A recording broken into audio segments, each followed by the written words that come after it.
बहुत समय पहले की बात है। एक देश का राजा जिसका नाम देवशक्ति था, वो बहुत ही परेशान था। उसकी परेशानी की वजह थी उसका बीमार बेटा, क्योंकि राजकुमार के पेट में एक सांप ने घर कर रखा था।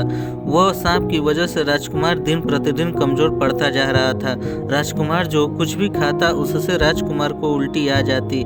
इस वजह से वह ढंग से कुछ खा पी नहीं पा रहा था। उस सांप को पेट से हटाने के लिए राजा ने भिन्न भिन्न देशों से प्रसिद्ध वैद्य को भी बुलाया, लेकिन वैद्य भी कुछ नहीं कर पाए। ऐसे में राजा की चिंता बढ़ती जा रही थी। उन्हें लग रहा था कि वो अपने बेटे को खो देंगे। अपने पिता को इतना चिंता होता देख वो राजकुमार परेशान हो गया था। उसने निर्णय लिया कि वो यहाँ से चला जाएगा ताकि उसके पिता को ज़्यादा तकलीफ ना हो। राजकुमार उस देश से भाग गया और अपने पड़ोसी देश में जाकर रहने लगा। वो पड़ोसी देश के एक मंदिर में भिखारी की तरह रहने लगा। जिस देश में वो राजकुमार गया था उस देश का राजा का नाम बलि था। राजा की दो बेटियां थीं और जो अपने पिता से प्यार किया करती थीं। एक दिन जब राजा बलि बगीचे में टहल रहे थे तब उसकी पहली बेटी ने आकर उनसे कहा, मेरे पिताजी इस देश के राजा सबसे महान हैं, उनकी वजह से ही सब कुछ है। यह सुनकर वह राजा बेहद खुश हुआ, लेकिन तभी राजा की दूसरी बेटी ने कहा, आप जैसा करेंगे आपको वैसा ही फल मिलेगा। यह सुनकर राजा को क्रोध आ गया, क्योंकि राजा सच बोलने वाले और कटु वचन बोलने वालों से नफरत करता था। इस वजह से उसने राजा के तौर पर अपनी दूसरी बेटी का विवाह एक भिखारी से करा दिया। वो भिखारी कोई और नहीं बल्कि मंदिर का भिखारी राजकुमार था।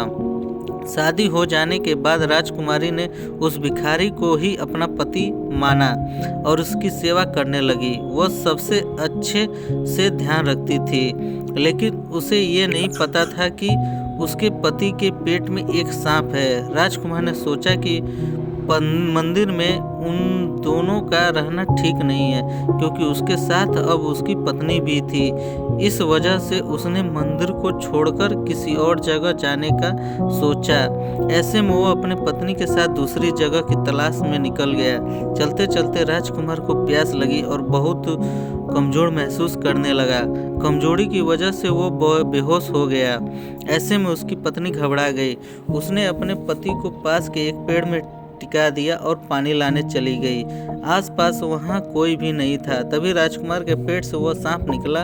वो उसके मुंह के सामने आ गया और यहाँ वह देखने लगा। तभी पास के एक बिल से दूसरा सांप निकला और वे दोनों आपस में बातें करने लगे। इतने में राजकुमार की पत्नी वहाँ आ गई और ये सब देखकर वह एक पेड़ के पीछे छुप गई। तभी दूसरे सांप ने कहा, दोस्त, तुम कब तक इस मनुष्य के पेट में रहोगे? इसे बीमार करते रहोगे। देखो तुम्हारी वजह से ये कितना बीमार हो गया है। अगर कोई इसे जीरा और सरसों का काढ़ा पिलाएगा तो तुम्हारी मृत्यु हो जाएगी।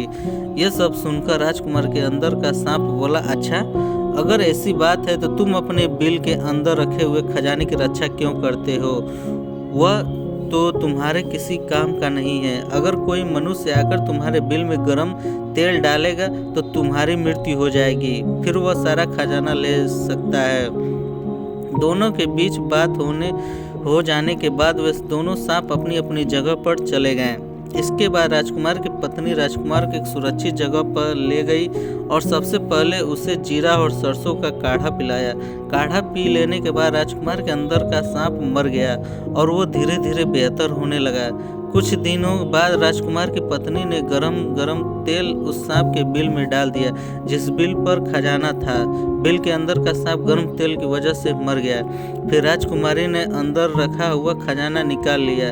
ये सब हो जाने के बाद राजकुमार अपनी पत्नी को अपने असल देश ले गया। वहाँ राजा ने अपने बेटे और बहू का बड़े धूमधाम से स्वागत किया।